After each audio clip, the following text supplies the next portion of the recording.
자, 반갑습니다. 오늘은 지난 시간에 나눴던 믿음의 가정들에게 더욱더 우리가 선을 행할지니라 그렇지 않습니까?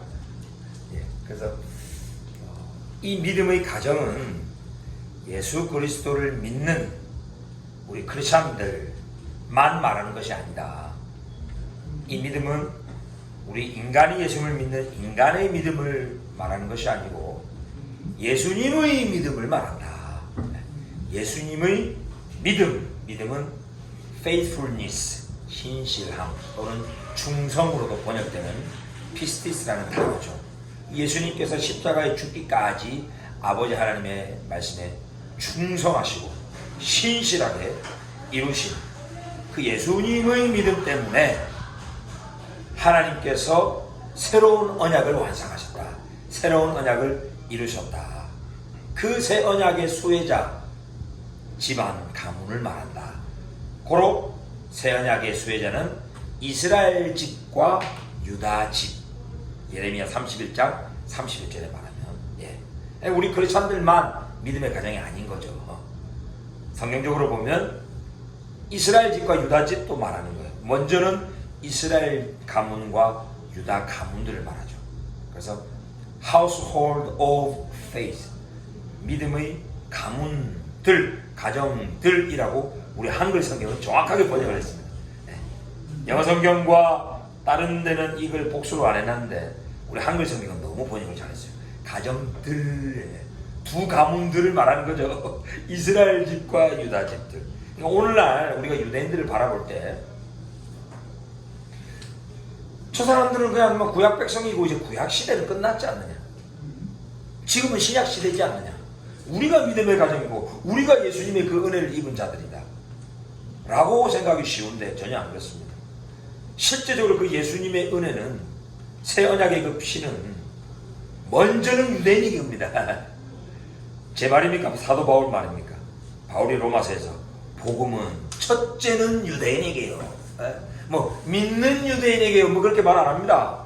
그냥 유대인이래요. 유대는 한 씨예요. 한 언약 백성이요. 다 그냥 유대인으로 다 말합니다, 여러분. 우리 메시아닉 운동하고 이스라엘을 품고 사역하시는 많은 분들이 계속 믿는 유대인이라는 단어를 많이 쓰시더라고요. 성경적이지 않습니다. 믿는 유대인, 메시아닉 유대인, 정통, 온갖 유대인 막 종류를 막 나누는데 성경은 그냥 유대인이에요. 자, 그래서 오늘 새 언약에 대해서 한번 깊이 한번 좀 묵상을 했으면 좋겠습니다. 자, 새 언약 했을 때, 새 언약. 우리는 한자로 신약, 그죠? New Covenant. 그죠? 히브리어로는 브리트 하카다샤. 새로운 언약. 자, 여러분 성경으로 푸는 게 제일 정확합니다. 그죠? 하나님의 말씀은 저자들은 40명 이상이지만 성령님께서 그 각 저자들을 감화감동하셔서 적은 책이기 때문에 같은 저자십니다. 성령 하나님께서. 그죠? 성경은 성경으로 푸는 게 제일 정확합니다. 그럼 이 새 언약이라는 단어가 어디에 나오느냐는 거죠. 브리트 하다샤. 이게 예레미야 31장 31절에 나오는 말입니다. 누가복음에도 예수님께서 내가 너희를 위하여 흘리는 바 이 피는 새 언약의 피니라. 예수님의 이 피는요, 예레미야 31장 31절에 예언한 그 새로운 언약을 이루기 위하여 흘리신 피였다라는 겁니다. 이걸 또한 히브리서 8장 8절에도 말하죠. 히브리서 8장 8절에도 예레미야 31장 31절을 언급하면서 이 새 언약은 이스라엘 집과 유다 집과 맺은 언약이다 라고 말합니다. 이 이스라엘, 이 유대인 가문과 맺은 이 언약 안으로 저와 여러분이 이방인 우리 크리스찬들이 초대받고 적부침받아 들어온 거지. 굴러온 돌이 박힌 돌을 빼는 것처럼 야 너희들은 새 언약 아니잖아. 예수도 안 믿는 것들이 이러면서 막 밀어내버렸어요. 밀어내고 우리가 거기 들어가가지고 우리가 새 언약 백성이다, 우리가 이스라엘이다, 막 이제 이렇게 된 게 이게 대체신앙입니다. 대체신앙. 성경의 말씀을 말씀 그대로 안 보고 막 인본주의 사상으로 뒤집어 엎은 거예요. 인간이 믿는 믿음, 인본주의를 강조하다 보니까 신본주의, 하나님이 당신의 아들을 통해서 행하신 그 일을 강조하지 않고 인간의 믿음을 강조하니까 막 이게 막 성경이 막 대체신학이 돼버린 거예요. 자, 그러면 새라는 말을 오늘 좀 설명을 할까 합니다. 새. 히브리어는 카다샤. 자, 근데 헬라어는 아주 교묘하게 두 단어를 쓰고 있습니다. 이 헬라어 원어를 보면 참 놀라운데요. 자, 우리가 우선 마태복음 9장 17절을 보면 새 포도주는 어디에 담아라? 그렇죠. 새 포도주는 새 부대에, 새 가죽 부대에 담아라. 그렇죠. 여기서 이 새 포도주는 영어로는 new, 한글로도 새 똑같은데 헬라어로는 다른 단어를 쓰고 있더라고요. 신기하죠, 그죠? 네. 첫 번째 이 새는 네오스라는 단어입니다. 네오스. 두 번째 헬라어 단어는 카이노스. 네. 요거는 또한 와인스킨즈, 복수. 자, 그리스도 예수를 통하여 복음의 시대가 열렸고 이제 새로운 포도주를 하나님이 주십니다. 하나님의 은혜를 주시는데 이거는 뭔가 담는 그릇이 있어야 돼요. 그릇 없으면 포도주가 어떻게 됩니까? 그냥 쏟아져 버립니다. 반드시 뭘 담는 가죽 부대가 있어야 돼요. 근데 이게 또 복수로 되어 있습니다. 이 뭘 말하겠습니까? 이게 바로 한 세 사람,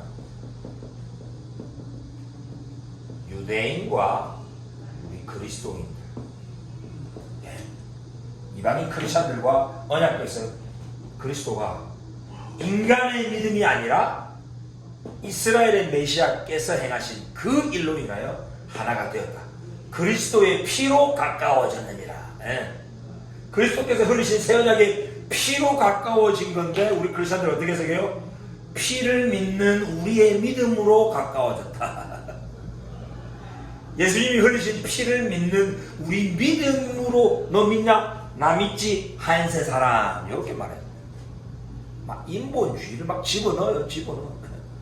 에베소서에는 한 사람 얘기할 때 인간의 믿음 얘기 안 합니다. 그리스도께서 흘리신 그 피 흘리기까지 충성하시고 피스티스 신실하셨던 예수님의 믿음으로 말미암아 이방인 너희가 멀리 있던 너희가 가까워졌느니라 이러면서 한 세 사람을 말해요. 그래서 우리 이 두 그룹 딱 말하면서 복수가 되는 거예요. 이 한 세 사람이 온전히 이루어질 때 진정한 하나님의 은혜, 복음의 역사, 새 포도주가 담기는 거예요. 자, 그러면 두 번째 이 새는요, 원래는 이스라엘이었는데 교회로 대체됐다. 이제 이 교회가 새 이스라엘이다. 뉴 이스라엘 또는 스피리추얼 이스라엘, 영적 이스라엘이다. 우리 교회가 그런 얘기 많이 들어보셨죠? 저도 많이 들었어요. 교회는 새 이스라엘이다. 교회는 영적 이스라엘이다. 즉 구약 백성 이스라엘을 이제 하나님 이제 버렸고 우리가 예수 믿는 우리가 대체다 라고 새라는 개념을 설명해 왔어요. 근데 완전히 새거다 할 때는 네오스라는 단어를 씁니다. 헬라에서. 근데 카이노스라는 단어는 또 뭘까요? 제가 요거를 설명해 볼게요. 컵에 이게 지금 카모마일티죠. 얼그레이예요. 자, 얼그레이를 담았습니다. 이거를 제가 쭉 따라내고 콜라를 담았어요. 그러면 이거는 완전히 새 음료입니다. 네오스 음료입니다. 다시 말씀드립니다. 얼그레이 지금 담겨져 있는 이 컵 안에 있는 이거를 다 부어버렸어요. 그리고 여기다 콜라를 딱 담았어요. 이거는 새로운 컵, 새로운 음료가 되는 겁니다. 근데 카이노스 새는 무슨 뜻이냐? 여기 있는 이 얼그레이를 그대로 두고 이 안에 물을 더 넣는 거예요. 아니면 소금을 좀 넣는 거예요. 그러면서 트랜스포메이션 되는 거예요. 질적인 변화가 일어나는 거예요. 리뉴얼, 새롭게 되는 거예요. 네. 네. 이게 바로 새라는 개념이에요. 우리 예수님의 부활의 몸도 새롭게 영화롭게 변화된 몸이라고 해요. 예수님의 몸은 새로운 몸인데 십자가에 달려 죽기 전에 그 몸이 뿅 사라지고 새로운 어떤 몸이 뿅 주어진 게 아니라는 거예요. 예수님의 유대인으로서 2000년 전 저 나사렛 예수님의 몸 그대로 있고 못자국 옆구리에 찔린 자국 그대로 있었습니까? 없었습니까? 그대로 있었죠. 예? 예수님 몸 그대로 있고 그것이 리뉴얼, 새롭게 트랜스포메이션 된 거예요. 이게 새로운 몸. 성경에서 말하는 이 새가 그런 뜻이에요. 이스라엘이 그대로 있습니다. 새 언약의 수혜자인 이스라엘 집과 유다 집은 그대로 있어요. 그 집 안에 우리 이방인 크리스찬들이 접붙여 들어온 거예요. 우리가 들어옴으로써 새롭게 된 가족 부대를 말하는 거예요. 하얀 사람. 자, 요한복음에서 2장에 보면은 예수님께서 가나 혼인잔치 가셨죠. 그때 물을 변화시켜서 뭘 만드셨다? 포도주를 만드셨죠. 자, 그때 유대인의 정결 예식을 위하여 손 씻는 물 항아리가 있었어요.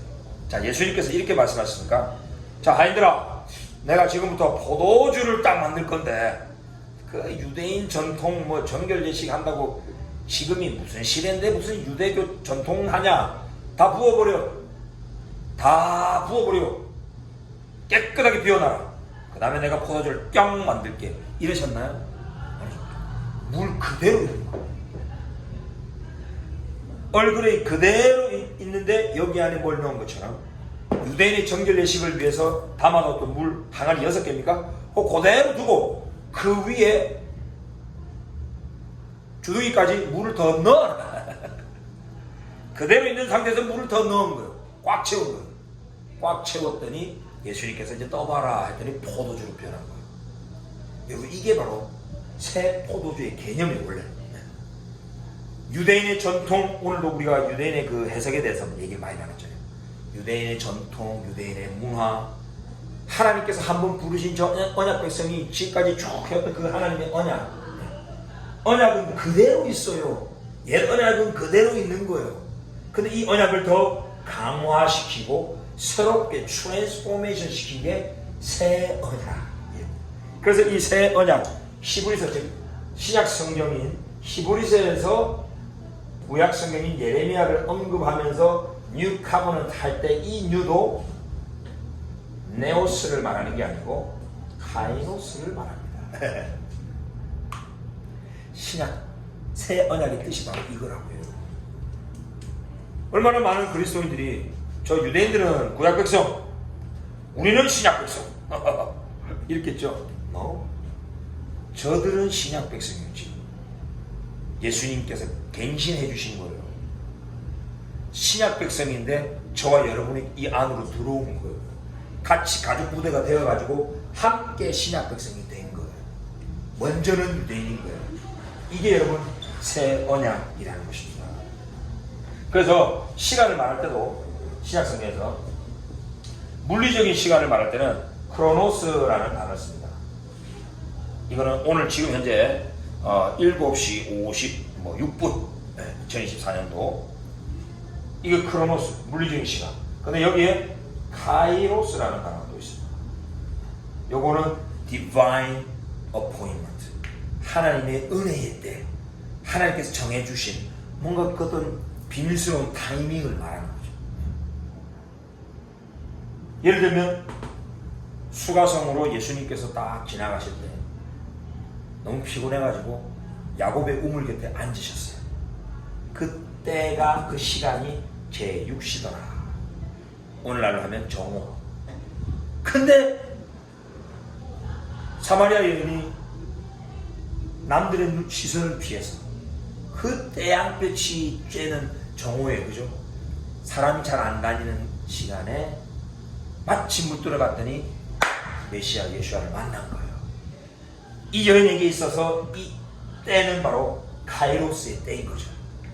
하나님께서 메시아를 만나게 하는 카이로스의 타이밍. 그러니까 보십시오. 카이라는 단어가 다 들어가죠. 카이. 그래서 헬라어로 카리스 하면 하나님의 은혜를 말합니다. 은혜는 발견하는 거거든요. 이미 다 있어요. 은혜는 우리 영 안의 눈이 열리면 발견하는 거예요. 이미 다 있는 거예요. 하나님의 언약이 이미 다 있고 기존의 언약이 다 있어요. 하나님의 언약은 변하지 않아요. 근데 이 언약이 예수님께서 행하신 그 일로 말미암아 새롭게 우리가 발견하는 거예요. 새 언약이 되었구나. 와, 저 유대인들 이스라엘이 새 언약 백성이구나. 이스라엘 집과 유다 집과 맺은 것이 새 언약이구나. 이 안으로 우리가 들어온 거구나. 밀어낸 게 아니고 우리가 접붙임 받은 거구나. 여러분 이걸 아셔야 돼요. 그러면은 아하, 저 이스라엘 저들은 인간적으로는 믿음이 없지만 저들을 새롭게 영원한 백성으로 다시 삼으신 하나님의 신실함이 있구나. 예수님의 믿음으로 저들은 하나님의 언약 백성이 되구나. 새 언약 백성이 되구나. 이렇게 바라보시게 되는 거예요. 그러면 이스라엘을 더 품을 수 있고 이스라엘과 한 형제 자매와 같이 온전한 한 세 사람을 이룰 수 있다고 믿습니다. 아무쪼록 이 마지막 시대에 여기 계신 분들은 정말 우리 이스라엘을 사랑하고 이스라엘 직접 가서 막 복음도 전하시고 오늘도 이스라엘의 하나님 나라가 이루어지기를 기도하면서 큰 꿈을 품고 나가시는 분들이신데 기존의 기독교의 신학에서 좀 나와서 새롭게 이스라엘을 좀 발견했으면 좋겠습니다.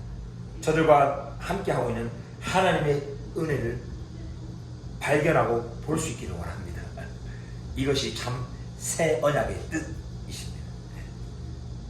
새 언약의 첫 번째 수혜자인 이스라엘 집과 유다 집을 우리는 정말 감사하고, 그죠? 이스라엘을 이스라엘을 축복해야 되는 이유가 먼저가 이제 유대인이 맞습니다. 그럼 이제 유대인의 우리가 접붙임 받은 거잖아요. 맞습니다. 이거를 왜 그 한국의 대부분의 기독교죠. 기독교가 그게 이제 인본주의 이신, 보통 우리가 로마서에서 이신신의 요거 할 때 요 신을 인간이 믿고 고백하는 인간의 믿음으로 막 강조를 한 거죠. 물론 인간의 믿음으로 구원을 받으라는 구절이 있어요. 근데 그거는 어떤 신적인 마음으로 믿고 고백하면 신구약에서 구원했을 때는 현재적인 구원을 말할 때가 훨씬 많습니다. 마음의 자유함, 정죄의식으로부터 자유함, 이거 전 구원으로 다 표현하거든요. 그러니까 마음으로 믿고 고백하면 이런 율법의 정죄함으로부터 자유케 된다. 그러니까 유대인들이 이걸 이제 누릴 수 있게 된다. 현재적으로. 그런 구원을 바울이 말하는 거지. 그 로마서 그 구절 외에 대부분의 믿음은 전부 다 예수님의 믿음, 하나님의 믿으심, 하나님이 한번 언약을 맺으셨으면 끝까지 지키신다. 너희들은 깨뜨렸을지라도 하나님은 파괴하지 않고 그 언약을 싸매시고 갱신해서라도 끝까지 품고 가신다. 이런 하나님의 신실함을 강조해요. 그래서 복음에는 하나님의 의가 나타나서 믿음에서 믿음으로 이르게 하나니 오직 의인은 그의 믿음으로 말미암아 살리라 이러거든요. 복음에는 인간의 의, 우리가 믿어서 우리가 의롭게 되는 인간의 의가 나타나는 게 아니에요. 복음에는 하나님의 의가 나타난대요. 믿음에서 믿음에 이른대요. 뭔 말이에요? 첫 번째 믿음은 하나님의 믿음, 하나님의 믿으심, 신실하심. 거기에서 두 번째 믿음은 뭡니까? 아들 예수와의 믿음, 예수 그리스도의 그 신실하심과 충성, 거기로 다 연결되는 거예요. 그걸 통하여 그래서 우리가 이제 의인이 되는 거예요. 의롭다고 칭함받는 거예요. 이스라엘이 의롭다고 칭함받은 거예요. 그래서 오직 의인은 누구의 믿음으로 말미암아 살리라? 그의 믿음으로 말미암아 살리라. 엠낫 하셈, 유대인들이 유대교에서 자주 하는 말이죠. 에무낫 하셈, 바로 그 하나님의 신실하심, 하나님의 믿음. 오랫동안 내려오는 유대인의 전통이에요. 에무낫 하셈, 시편에도 나오고 예레미야에서도 나오고 이 똑같은 에무낫 하셈, 하나님의 믿으심, 하나님의 신실함을 로마서에서 계속 얘기하는 거예요, 바울은. 그러니까 신본주의 교리가 나와야 되는데 인본주의 교리가 돼버린 거예요. 그러니까 이스라엘을 못 보는 거죠. 그러면 대체 신학이 나와버린 거죠. 너 안 믿지? 너 탈락. 나 믿어. 내가 들어왔어. 굴러온 돌이 박힌 돌을 빼버리죠. 마지막 시대 때는 성경을 원어로 보고 이스라엘에서 내려오는 그 신실한 하나님 언약을 존중할 때에 온전한 한사 사람을 이루게 될 줄 믿습니다. 여러분, 이런 새 언약 백성 되기를 원합니다. 네. 예, 기도하겠습니다.